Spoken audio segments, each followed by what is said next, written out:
hukum Putra Siregar dan Rico Valentino ungkap kejanggalan dalam pemeriksaan Nur Alamsyah. Nur Wafik Warodat mengatakan ada kejanggalan saat Nur Alamsyah menjalani pemeriksaan BAP atas kasus dugaan pengeroyokan. Ia mendapati bahwa Nur Alamsyah sebagai saksi korban sekaligus saksi pelapor dimintai keterangan 2 kali. Pertama, pada 11 Maret 2022 usai melakukan pelaporan, dan yang kedua pada 6 Juni 2022. Wafik merasa bingung karena Nur Alamsyah diperiksa pada 11 Maret, sementara proses penyidikan belum dimulai.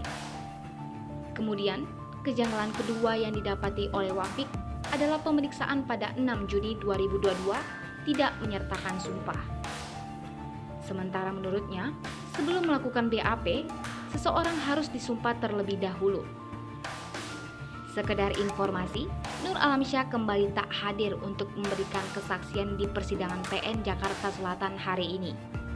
Kesaksian pun dibacakan berdasarkan BAP yang dilakukan kedua kalinya atau pada tanggal 6 Juni 2022 lalu.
Hai pemirsa Sri Popo TV, jangan lupa komen, like, dan subscribe, serta tonton terus berita-berita terupdate lainnya ya.